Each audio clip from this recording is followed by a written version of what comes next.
On January 7, 2026, NASA veteran Mike Finke was prepping up for his 10th career spacewalk, a milestone moment on 250 miles Everworth, floating in the International Space Station. He had already spent 5 months up there, but in a split second, the mission shifted from a scientific triumph to a race against time. Out of nowhere, during mid dinner, Finke suddenly went silent. He wasn't choking, he wasn't in pain, he just couldn't speak. For the first time in ISS 25-year history, NASA faced the ultimate nightmare, a medical emergency that orbital tools couldn't solve. Doctors on the ground guided them through what they can with the limited tools on board, and NASA makes a historic call: bring the entire crew home early. The first medical evacuation in 25 years of history of continuous human presence on the ISS. This isn't science fiction.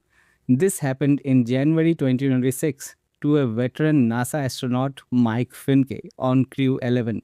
But why did a healthy, elite astronaut suffer such sudden glitch? Today, we are unpacking every detail of what went down that day, why it shocked everyone, and what science says about why our bodies rebel in space. Also, what does this mean for the future of humanity on becoming a multiplanetary species? Stick around because this story isn't just about one scare, it's about the hidden dangers lurking in microgravity that could derail our dreams of Mars and overall becoming a multiplanetary species. But first, let's meet the man himself. Mike Finke isn't a rookie. He is 58 years old, retired US Air Force officer, and he has spent a staggering 549 days in space across multiple missions. He has commanded the ISS before, and he's a legend in the astronaut corps. Super healthy by his own admission. So this was very surprising for everyone and for himself. Finke was the part of NASA's SpaceX Crew 11 mission launched in summer 2025 alongside Jenna Cardman and Kimya Yui. They were supposed to stay about 6.5 months up there. Everything was going smoothly until January 7, 2026. He is a legend, but space doesn't care about your resume. Finke describes the event as hitting him like a very fast lightning bolt. One moment he is eating with his crewmates, and the next he is in visible distress. But thanks to his crew members, they didn't hesitate. They abandoned the spacewalk preparations and turned the ISS into a floating ER.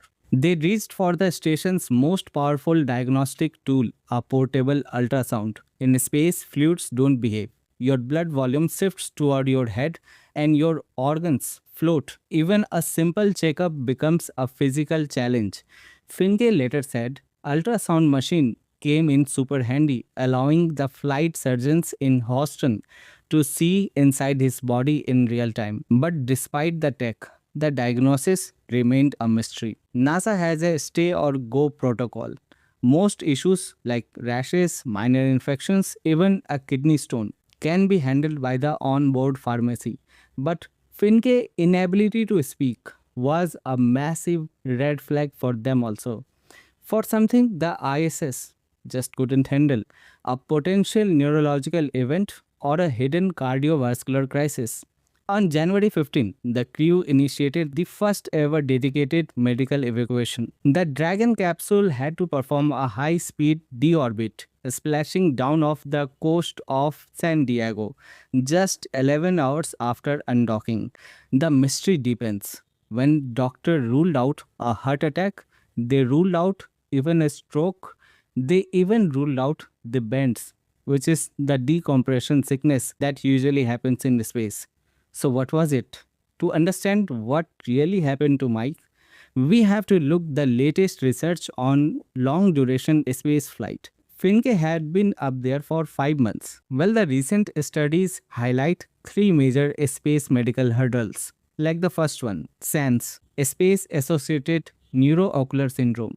Fluid pressure in the skull flattens the eyeball and can inflame the optical nerve. But Could this pressure have momentarily even short-circuited the Finke's speech centers? Well, the second one is immune dysregulation. Your immune system becomes very weak in microgravity. Latent virus can be reactive, and maybe this could be the reason. And the third one, without gravity, blood flows in the veins, leading to tiny clots. Scientists are now verifying the decades of astronaut records to see if anyone else had a silent glitch. Usually, astronauts are too afraid to report or they want to hide it. Mike's bravery in coming forward is breaking the tough pilot stigma, allowing NASA to prioritize medical privacy versus public safety. Here's the scary part. If this happened on the way to the Mars, there is no 11-hour ride back to home. A trip to Mars usually takes 7 to 9 months. If an astronaut loses the ability to speak or see or needs surgery near the red planet, they are on their own. We are talking about telesurgery, but that also includes 20-minute signal delays. That's complete chaotic. And NASA's chief medical officer, Dr. James Polk, noted that, according to him, we should have a medical evacuation every 3 years. But the fact it took 25 years is a miracle or a mystery. But Mike Finke lightning bolt was a wake up call. Mike Finke is doing great today, undergoing reconditioning. He says space flight is a privilege that reminds us how human we are.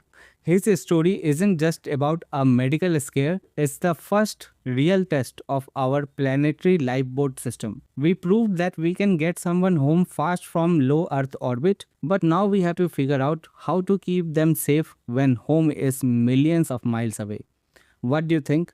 Is the risk of unknown glitch worth the reward of the stars?